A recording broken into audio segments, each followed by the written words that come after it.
O inquérito da Polícia Federal sobre o núcleo do PMDB da Câmara dos Deputados já está na Procuradoria-Geral da República.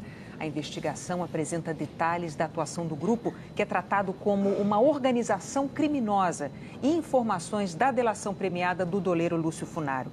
A investigação da Polícia Federal ganha ainda mais importância nesse momento, porque a Procuradoria-Geral da República prepara uma nova denúncia contra o presidente Michel Temer. A Polícia Federal disse no relatório que o grupo do PMDB da Câmara montou uma estrutura complexa para desviar dinheiro público. Os investigadores desenharam um diagrama para explicar como ela funcionava.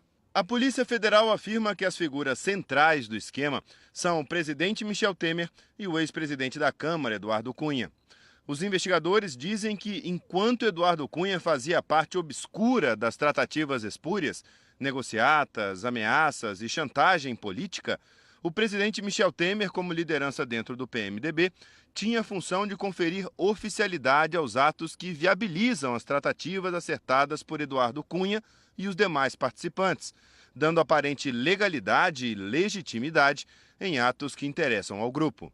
No entorno estariam os chamados prepostos de Temer, os ministros Eliseu Padilha e Moreira Franco, além dos ex-ministros Gedel Vieira Lima e Henrique Eduardo Alves. De acordo com a PF, eles são utilizados por Temer para executar ações sob seu controle e gerenciamento. Por fim, no que a polícia define como segundo escalão, estão o vice-governador de Minas Gerais e ex-ministro da Agricultura, Antônio Andrade, os ex-assessores de Temer na presidência da República, Rodrigo Rocha Loures, Tadeu Filipelli, Sandro Mabel e José Yunes, além do ex-vice-presidente da Caixa Econômica Federal, Fábio Cleto. Em destaque como operador financeiro do esquema, a Polícia Federal coloca Lúcio Funaro. Os investigadores afirmam que estes integrantes do esquema atuam como longa-manos, executores de ordens dos integrantes que compõem o núcleo político gerencial, orbitando e executando as decisões tomadas pelo primeiro escalão. A polícia destaca que vários integrantes do grupo são amigos de longa data e subordinados há diversos anos do presidente Michel Temer, sendo o presidente justamente o ponto comum entre essas pessoas. Os investigadores ligam o nome de Temer a um montante que chega a 31 milhões e meio de reais. 30 milhões da Odebrecht, 1 milhão do grupo JF e aqueles 500 mil reais da mala entregue ao ex-assessor Rodrigo Rocha Loures numa pizzaria em São Paulo durante a ação controlada da PF. A Polícia Federal também cita repasses feitos a pedido de Michel Temer, como 5 milhões e 400 mil reais para a campanha de Gabriel Chalita à Prefeitura de São Paulo. O relatório afirma que os integrantes do grupo cometeram crimes como receber propinas para direcionar concessões de aeroportos, liberar operações de crédito na Caixa Econômica Federal, conseguir atos administrativos no Ministério da Agricultura e incluir emendas em medidas provisórias. Em resumo, o grupo teria cometido diversas vezes os crimes de corrupção ativa e passiva, lavagem de dinheiro, fraudes em licitações e evasão de divisas, entre outros. O relatório da Polícia Federal também traz depoimentos do doleiro Lúcio Funaro, operador financeiro do grupo. Ao explicar a atuação do grupo, ele relata benefícios ao presidente Michel Temer. Segundo Funaro, Temer solicitou dinheiro para campanhas, incluindo a dele próprio, vindo de comissões pagas por operações ligadas ao Fundo de Investimentos de FGTS. O delator também diz que o presidente atuou para defender os interesses de grupos privados aliados durante a tramitação da chamada medida provisória dos portos. E conta ter sido informado pelo ex-presidente da Câmara, Eduardo Cunha, de que o presidente Michel Temer sabia das propinas pagas envolvendo contratos de plataformas da Petrobras. Lúcio Funaro diz também que já encontrou pessoalmente com Temer em 3 oportunidades. Uma na base aérea em São Paulo, onde também estava o ex-presidente da Câmara, Eduardo Cunha. Outra em 2012, durante um comício para as eleições municipais de Uberaba, em Minas Gerais. Este encontro, diz Funaro, inclui o Cunha e o executivo da JF, Ricardo Saldi. E o último encontro teria sido em São Paulo, numa reunião de apoio à candidatura de Gabriel Chalita à prefeitura.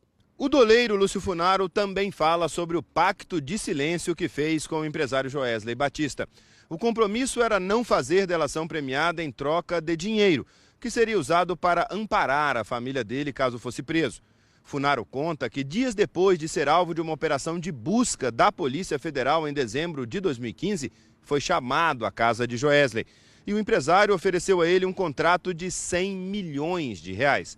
Funaro aceitou e disse que só resolveu procurar o Ministério Público e se tornar um delator quando teve certeza de que Joesley tinha quebrado esse pacto de silêncio entre eles. Funaro fala que no dia em que ofereceu o dinheiro, Joesley dizia para ele: "Vamos tocando juntos, vamos amarrar as pontas", e que ele entendeu que deveriam combinar versões. Segundo o depoimento, o estado de ânimo de Funaro era constantemente monitorado por Joesley e por integrantes do governo Temer, como Gedel Vieira Lima e Eliseu Padilha. Funaro conta que enviava mensagens a Joesley para que ele ficasse seguro de que ele não delataria o grupo. Um desses recados foi enviado a Joesley dentro de uma caneta. Tudo para tranquilizar Joesley e o advogado do grupo quanto ao compromisso firmado com ele. Funaro também disse no depoimento que, caso os pagamentos acertados fossem suspensos, ele ia estourar Joesley, que o ânimo em delatar também aumentaria significativamente. Contudo, a opção de delação incriminaria não somente Joesley, mas também uma série de pessoas, entre elas Gedel Vieira Lima, Eduardo Cunha e Michel Temer. Nessa época, os advogados de Funaro, que segundo ele eram ligados a integrantes do grupo do PMDB, como o ministro Eliseu Padilha, prometiam que ele iria ser solto logo.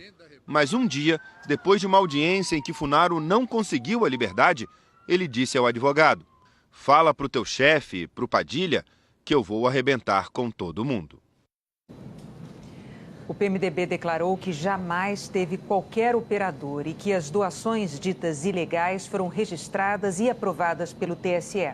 A defesa do ex-presidente da Câmara, Eduardo Cunha, negou todas as acusações e afirmou que vai prestar os devidos esclarecimentos oportunamente. O ministro da Casa Civil, Eliseu Padilha, afirmou que só vai se pronunciar quando e se houver acusação formal contra ele. O ministro da Secretaria-Geral da Presidência da República, Moreira Franco, declarou que jamais participou de qualquer grupo para a prática de atos ilícitos, que repudia a suspeita e que vai responder quando tiver acesso ao inquérito. O advogado de Gedel Vieira Lima declarou que o ex-ministro tem sofrido violações seguidas do direito de defesa dele e que, por isso, só vai prestar os esclarecimentos necessários em juízo.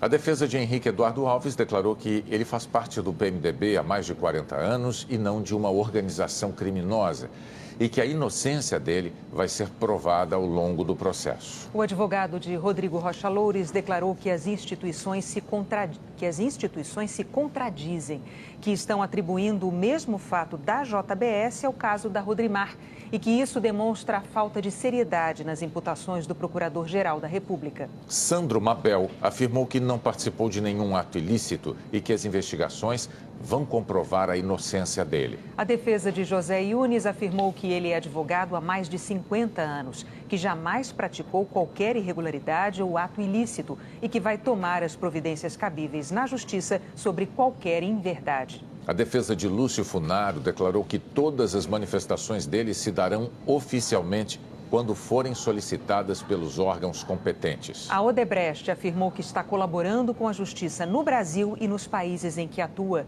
que já reconheceu seus erros e pediu desculpas públicas e que assinou acordos de leniência com as autoridades de 6 nações. A Caixa declarou que está em contato permanente com as autoridades, prestando colaboração irrestrita com as investigações. A JIF Investimentos afirmou que os colaboradores apresentaram dentro dos prazos legais as informações e documentos que complementam os esclarecimentos prestados previamente à Procuradoria e que eles continuam à disposição para cooperar com a Justiça. O ministro da Agricultura, Blairo Maggi, disse que desde que assumiu o cargo em maio do ano passado, o ministério não sofreu qualquer influência política nas decisões que tomou e que o que ocorreu antes da gestão de Blairo deve ser investigado. Gabriel Chalita afirmou que os recursos das campanhas em São Paulo vieram do PMDB nacional, que se responsabilizou pela arrecadação.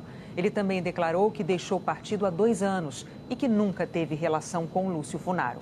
O vice-governador de Minas, Antônio Andrade, afirmou que os fatos são absolutamente falsos e que isso vai ser demonstrado efetivamente no âmbito do inquérito. Nós não conseguimos contato com as defesas de Tadeu Filipelli, Fábio Cleto e Joesley Batista.